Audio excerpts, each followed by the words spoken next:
I'm just taking a couple.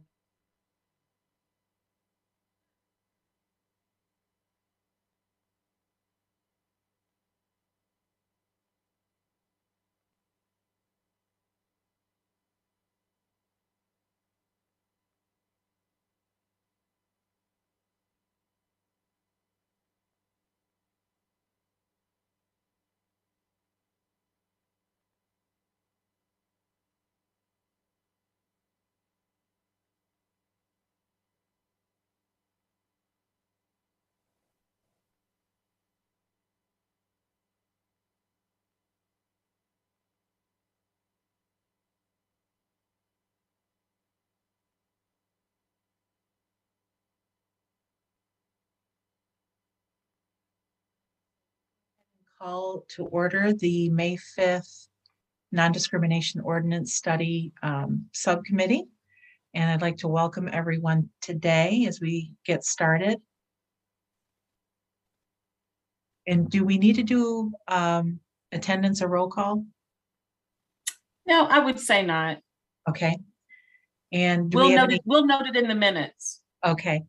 Do we have any introductions that we need to do, that new people coming in today? Looks like a lot of familiar faces to me. Okay. All right, so we'll move on to the Pride Month proclamation. And I had not had a chance to review that yet. Has anyone got any feedback on that? Well, that was something I was just hoping to ask about. For the past several years, I've just been kind of reaching out to the city council directly saying, hey, just a reminder, June's coming up. Please issue a Pride proclamation. And like back in, I can remember if we started doing it in 2019, I think. And then in 2020, we did like a little ceremony on the front step of City Hall because we couldn't do any like larger gathering because the pandemic was in full bloom. But what my hope was is the city would kind of automate this process so that it's just a standard thing that the city council has on their agenda, or the mayor's office. Maybe they're the one who issues it, but just having it as a kind of standing activity that the city will issue a Pride proclamation each year, rather than like needing an individual person to kind of reach out and remind them that, hey, this needs to happen this year and how can we get it done? Like, I'd love to see that process just kind of automated, I guess.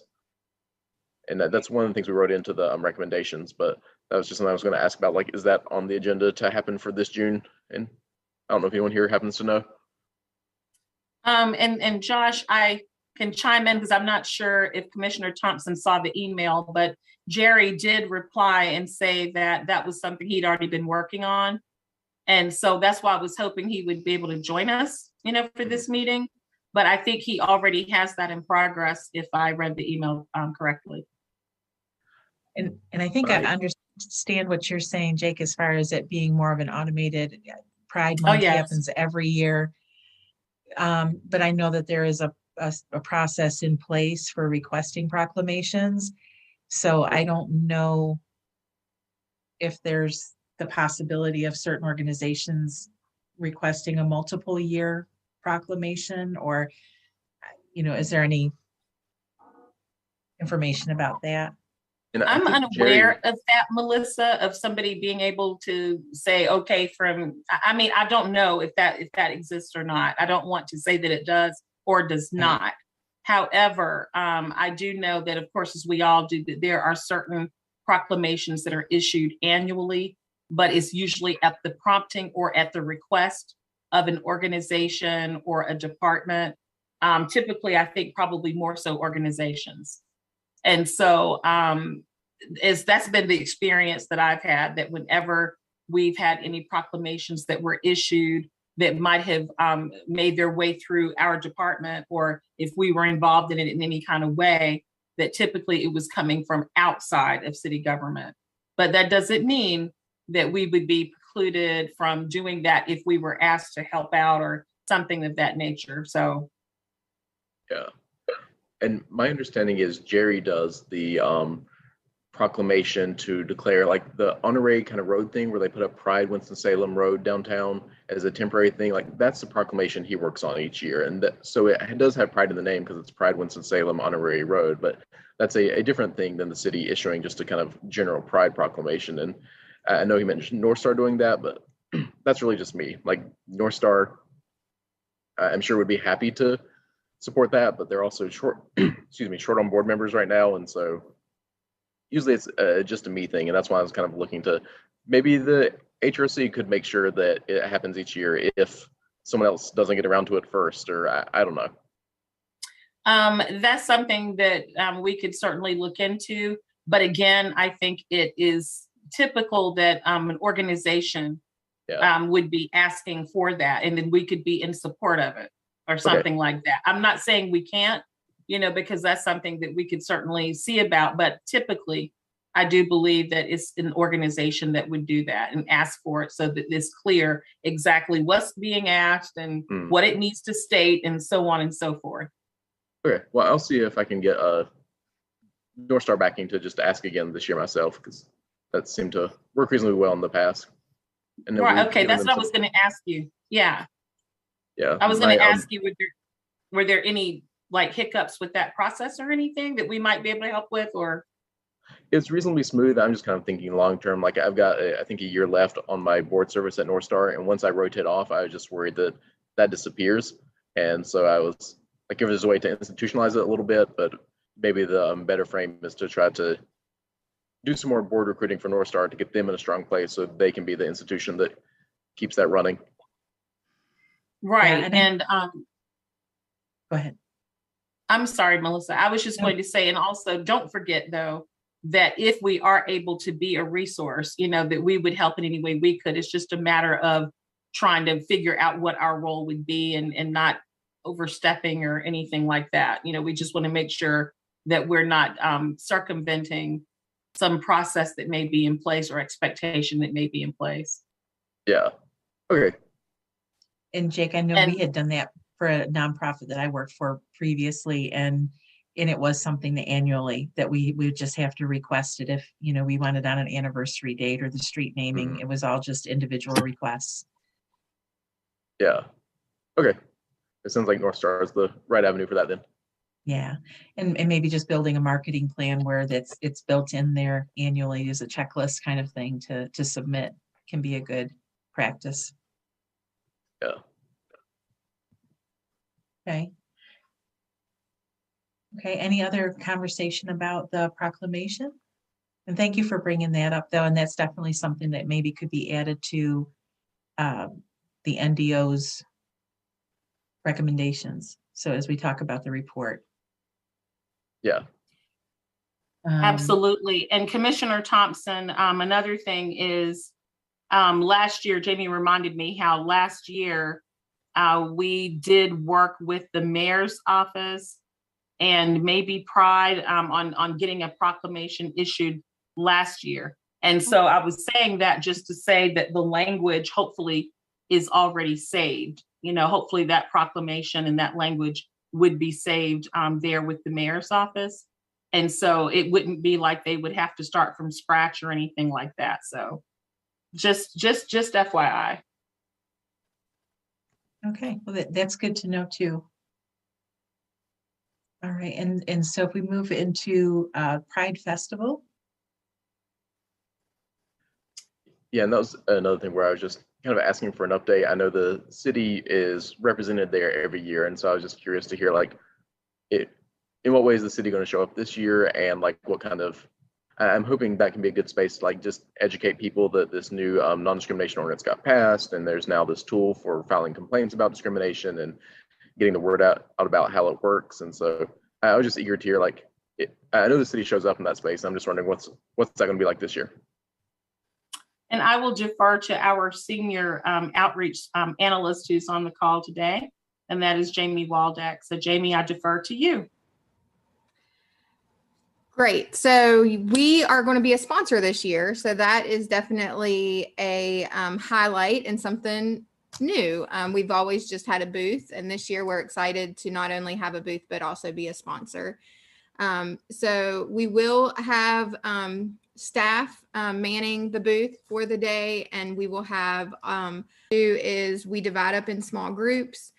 The commissioners, the Human Relations Commission, and our staff facilitate those discussions, and all it is just to help build relationship with the police department. So we've been doing this since 2012, and we try to focus on different, whether it's different wards or different focus groups. In May, we're actually going to be doing one with the Hispanic community as well.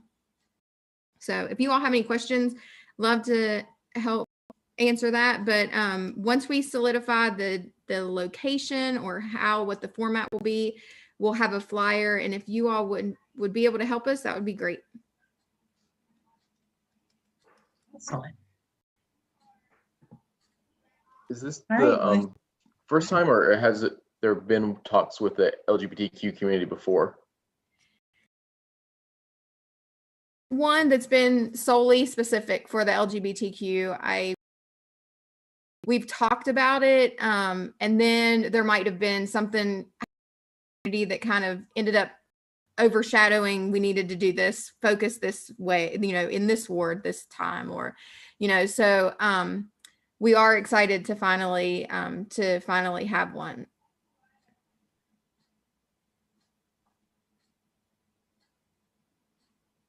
All right.